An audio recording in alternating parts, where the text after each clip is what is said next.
जयंत ब्राह्मण के मुख से श्रवण कर लिया था कि बैसाख महीने में अगर शिवरात्रि पड़े और उस शिवरात्रि पर एक कलश का पात्र, लोटा तांबे का या मिट्टी में रखा हुआ जल पात्र में लेकर एक बेलपत्र का छोटा सा भाग उसमें छुआया हुआ, और फिर निवेदन कर रहा हूं अगर बेलपत्र उस दिन नहीं मिले तो पात्र लेकर चले जाना मंदिर में। मंदिर में शंकर जी पे तो बेलपत्र चढ़ी होगी ना, अरे बोलो तो जरा, चढ़ी होगी ना। उसी बेलपत्र को धोकर फिर जल के पात्र में उसको छुआकर फिर शंकर भगवान को भाव से, दिल से जो चाहते हो, धन वैभव संपदा सत्ता या रोग से मुक्ति, चाहे उदर से जुड़ी हो। हाँ, एक चीज का ध्यान करना, अगर संपदा के लिए, विवाह के लिए या विद्या के लिए या अन्य चीजों के लिए आप शिव जी को जल चढ़ा रहे हो तो उसके जल को उठाकर नहीं लाना है। और अगर रोग के लिए जल चढ़ा रहे हो कि मुझे ये तकलीफ है, घर में ये बीमारी चल रही है या रोग चल रहा है या किडनी का या लीवर का या कैंसर का या ब्लड प्रेशर का, तो जो जल तुमने समर्पित करा उसको लेकर आकर आचमन भी करना। कौन से दिन? जम के बोलो जरा। शिवरात्रि शंकर कह रहे हैं, मां उमा से, मां पार्वती से मेरा महेश कह रहा है, मेरा बाबा भोलेनाथ, मेरा बाबा विश्वनाथ, मेरा त्रिकालदर्शी कैलाशी अविनाशी कह रहा है कि हे पार्वती,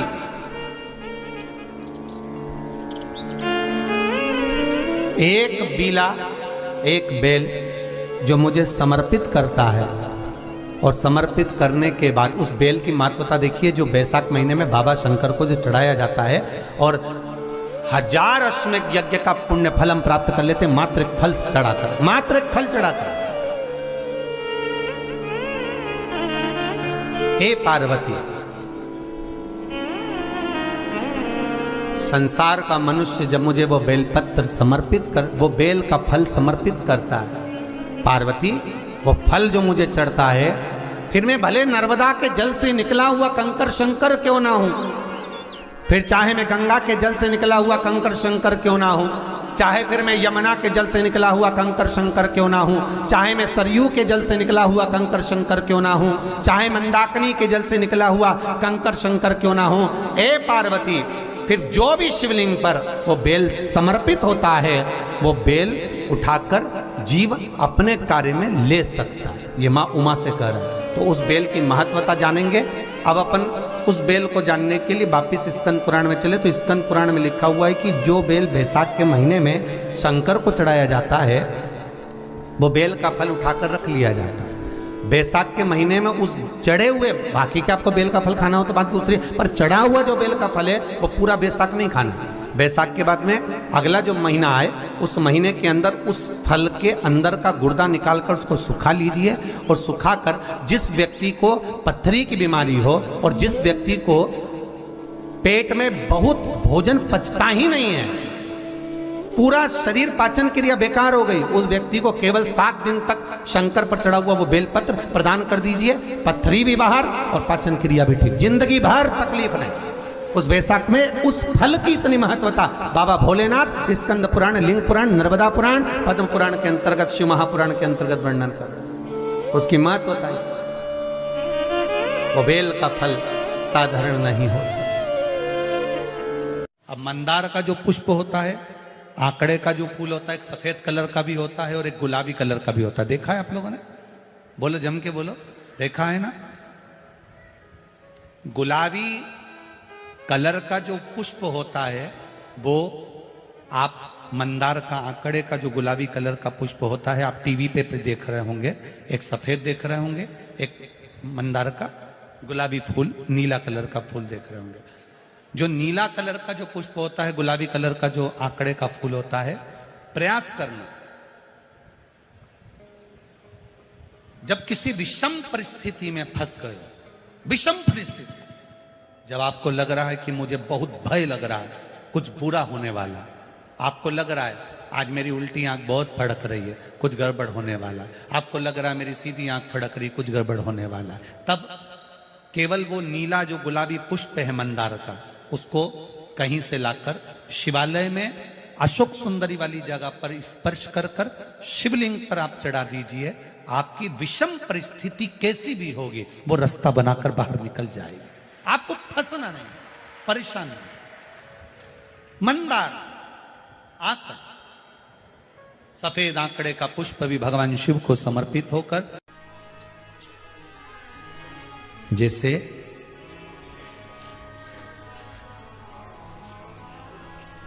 बेले के फल का गुर्दा, बेल का जो फल होता है, बेलपत्री का फल, उसका जैसे गुर्दा, उसके अंदर का जो भाग होता है बेल का, वो गुर्दा,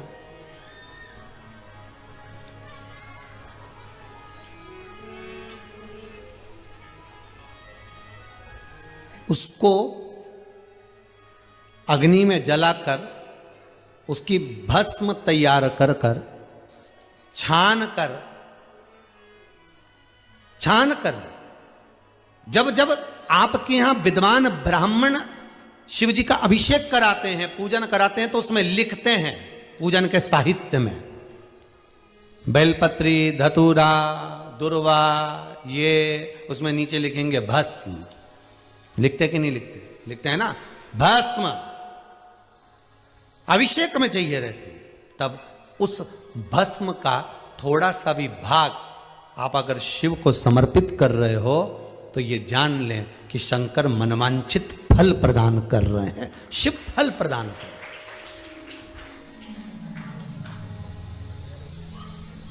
महाराज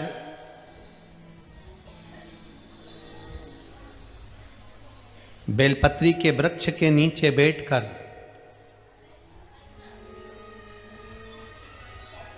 हाथ में एक बेलपत्र का पत्ता रखकर आप पंचाक्षर मंत्र नमः शिवाय, ओम नमः शिवाय या श्री शिवाय नमस्तुभ्यम या महामृत्युंजय मंत्र का स्मरण कर रहे हो, पर डंडी का भाग अपनी ओर, बेलपत्र की बीच वाली पत्ती का भाग बीच वाली उंगली की ओर रखकर अगर आप स्मरण कर रहे हैं और अपनी कामना कर कर बेलपत्री के वृक्ष के नीचे बैठकर उस पत्ते को सम्मुख रखकर बाबा से विनय कर कर एकांत में उस बेलपत्री के वृक्ष की छांव में, बेलपत्री के वृक्ष की छांव आप कामना कर कर उस पत्ते को शंकर भगवान के ऊपर समर्पित कर रहे हैं, तो ये जान कर रखें कि पार्वती और शिव का मिलन करवा रहे हैं और अपनी मनवांछित फल कामना पूर्ण करवा रहे हैं। क्योंकि शिव और पार्वती का जब मिलन होता है, शंकर पार्वती जब एक दूसरे के सम्मुख में होते हैं, शिव और पार्वती जब एक दूसरे के सामने अपने बच्चों के कारण एक दूसरे के सम्मुख में आते हैं, तो उनके चेहरे पर प्रसन्नता का भाव आ जाता। वो फल, मनवांचित फल की कामना आप जिस कामना के लिए कर रहे हैं, विवाह के लिए, नौकरी के लिए, सर्विस के लिए, व्यापार के लिए, रोग मुक्ति के लिए, आप जिस कामना से कर रहे हैं, ईश्वर महादेव, जो व्यक्ति पथभ्रष्ट हो जाए, जैसे मदिरा के नशे में पड़ गया, कहीं जुए में पड़ गया, कहीं मांसाहार में पड़ गया, कहीं व्यसन में पड़ गया, कहीं गलत काम में अगर कोई जा रहा है, तो श्रंभेश्वर महादेव के नाम से काली तिल भगवान शिव को समर्पित करी जाती है। महाराज काली तिल को वापस उठाकर ले आते हैं। उसी काली तिल को जो मदिरा का नशा करने वाला होता है या जो गलत व्यसन में डूबा हुआ होता है, उसको वो सुबह के समय अगर नहीं खाता तो भोजन के साथ उसको दिया जाए। श्रंभेश्वर महादेव, एक बेलपत्री का भी बहुत अच्छा प्रयोग है श्रंभेश्वर महादेव का, मदिरा पीने वालों के लिए, मांसाहार, व्यसन में, जुए में, वेश्यावृत्ति में, पर नारी में, गलत जगह पर जो डूबे रहते हैं उनके लिए। पहले की कथा में उसका वर्णन किया है बेलपत्री का। श्रंभेश्वर महादेव, एक बार सब बोलेंगे, कौन से महादेव? श्रंभेश्वर महादेव। फिर जम के बोल लो एक बार, श्रंभेश्वर महादेव। जब हमारे घर में क्रोध बढ़ता है या कोई गलत कार्य में जाने लगता है तो श्रम्भेश्वर महादेव का हमें शरणागति लेना चाहिए, श्रम्भेश्वर महादेव का पूजन करना चालू कर देना चाहिए। कई लोग कहते हैं महाराज जी ये श्रम्भेश्वर महादेव का मंदिर कहाँ मिलेगा, हम कहाँ पूजन करने जाए? कहीं नहीं जाना, तुम्हारे घर के पास में जो शंकर जी का मंदिर है वहीं जाओ, उसी देवालय में उसी मंदिर में जाओ, श्रम्भेश्वर महादेव के नाम से जल चढ़ाना प्रारंभ करेंगे। वो जल जो गलत संगत में पड़ा हुआ है उसका आचमन कराना प्रारंभ करेंगे, अपने आप उसकी धीरे धीरे बुद्धि सुधरना प्रारंभ हो जाएगी। ऐसा श्रम्भेश्वर महादेव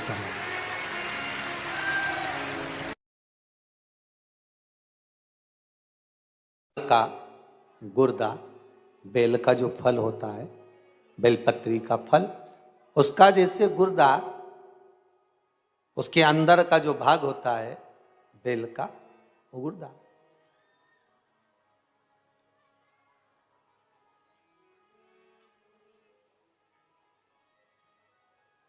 उसको अग्नि में जलाकर उसकी भस्म तैयार कर कर छान कर जब जब आपके यहां विद्वान ब्राह्मण शिव जी का अभिषेक कराते हैं, पूजन कराते हैं, तो उसमें लिखते हैं पूजन के साहित्य में बेलपत्री, धतूरा, दुर्वा, ये उसमें नीचे लिखेंगे भस्म। लिखते कि नहीं लिखते? लिखते हैं ना, भस्म अभिषेक में चाहिए रहती। तब उस भस्म का थोड़ा सा भी भाग आप अगर शिव को समर्पित कर रहे हो तो ये जान लें कि शंकर मनवांछित फल प्रदान कर रहे हैं, शिव फल प्रदान कर रहे हैं।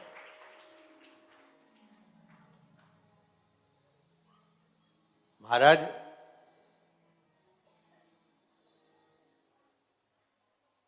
बेलपत्री के वृक्ष के नीचे बैठकर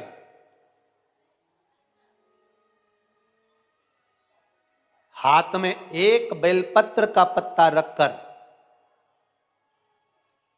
आप पंचाक्षर मंत्र नमः शिवाय, ओम नमः शिवाय या श्री शिवाय नमस्तुभ्यम या महामृत्युंजय मंत्र का स्मरण कर रहे हो, पर डंडी का भाग अपनी ओर, बेलपत्र की बीच वाली पत्ती का भाग बीच वाली उंगली की ओर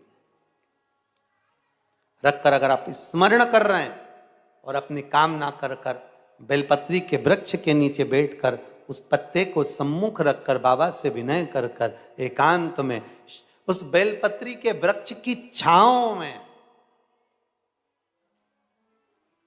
बेलपत्री के वृक्ष की छांव आप कामना कर कर उस पत्ते को शंकर भगवान के ऊपर समर्पित कर रहे हैं, तो ये जान कर रखें कि पार्वती और शिव का मिलन करवा रहे हैं और अपनी मनवांछित फल कामना पूर्ण करवा रहे हैं।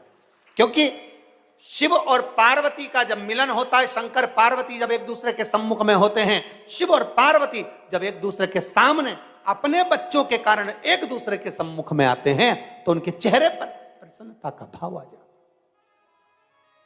है। फल, मनवांछित फल की कामना आप जिस कामना के लिए कर रहे हैं, विवाह के लिए, नौकरी के लिए, सर्विस के लिए, व्यापार के लिए, रोग मुक्ति के लिए, आप जिस कामना से कर रहे हो, बस उससे कह कर कभी सोमवार का दिन हो, क्योंकि शंकर जी को सोम प्रिय है, सोमवार का दिन, चंद्र का वार शिव जी को प्रिय है,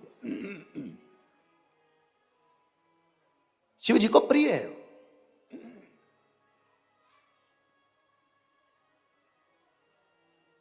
किसी ने पूछा गुरुजी शिव जी की प्रियता चंद्र में? हाँ, क्योंकि चंद्र शीतल है, शंकर भगवान के कंठ पर विष है, शीतलता का भाव अच्छा लगता है।